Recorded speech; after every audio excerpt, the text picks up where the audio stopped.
In the sweltering heat of Florida's underworld, a tale of power and violence unfolded in the late 20th century when two notorious gangsters battled fiercely for control over the state. This is the true story of Anthony the Hammer Marino and Eduardo the Shark Hernandez, their relentless rise to notoriety, and their eventual fall from grace. Anthony Marino was a scrappy Italian-American from Miami, raised in the shadows of organized crime. As he matured, he quickly earned a reputation as a street fighter and enforcer, his ferociousness earning him the nickname the Hammer. Guided by a cunning mind and an insatiable hunger for power, Anthony swiftly climbed the ranks of the criminal underworld. Eduardo Hernandez, hailing from the rough streets of Tampa, was a force to be reckoned with. Known for his ruthlessness and predatory instincts, he was christened the Shark for his ability to strike swiftly and without mercy. Eduardo's rise to power was marked by a fearless determination to control every illicit enterprise he encountered. As their ambitions grew, Anthony and Eduardo set their sights on the Floridian territory, eyeing its lucrative markets and untapped potential. Their paths intersected, drawing them into a fierce battle for control that would shape the destiny of the state's criminal empire. Anthony's family connections afforded him valuable alliances, providing a network of trusted lieutenants and the resources necessary for a successful operation. With his organization firmly in place, Anthony expanded his grip on Miami's drug trade, as well as the gambling and extortion rackets that flourished under his watchful eye. Eduardo, on the other hand, adopted a more aggressive approach to expansion. Known for his brutal tactics, he used fear and intimidation to swiftly dismantle rival organizations.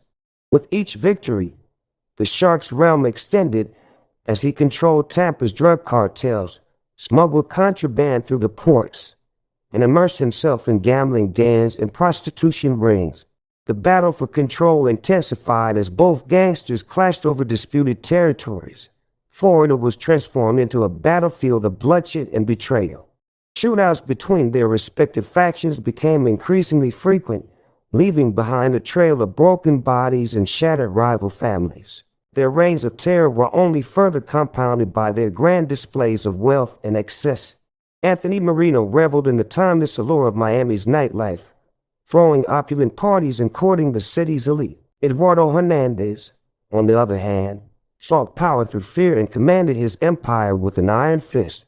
But their seemingly unstoppable rise was fated to crumble. Law enforcement, faced with mounting pressure, launched an all-out assault on the criminal empires that had ravaged Florida for far too long. The FBI, working in conjunction with local police departments, were determined to bring Anthony Marino and Eduardo Hernandez to justice and restore order to the sun-drenched state. In a strategic sting operation, the authorities closed in on both gangsters simultaneously. Anthony and Eduardo were arrested and charged with a litany of crimes, ranging from drug trafficking to murder and racketeering. The evidence presented against them was overwhelming, leaving no doubt about their immense guilt. The trials that followed were sensational, gripping the nation's attention and leaving everyone waiting for justice. Witnesses bravely testified against the two gangsters, recounting tales of violence and corruption that painted a grim portrait of their reigns of terror. It took months before a guilty verdict was reached, and the justice system handed down harsh sentences to both Anthony Marino and Eduardo Hernandez. Anthony received life imprisonment, shackled by a multitude of charges that ensured he would never breathe free again. Eduardo, meanwhile, faced the death penalty for his crimes, ultimately making him one of the last individuals to be executed in Florida. The downfall of Anthony Marino and Eduardo Hernandez marked the end of an era in Florida's criminal history. Their empires crumbled, their control dissolved, and their legacy faded into whispers and legends. The Florida underworld began the slow journey towards rebuilding, forever impacted by the battles fought and the blood spilled on its storied streets.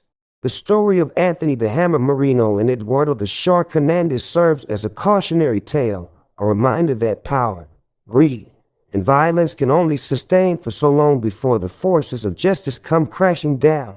Their rise and fall exemplify the immutable truth that no empire built on bloodshed can endure forever. Please note that the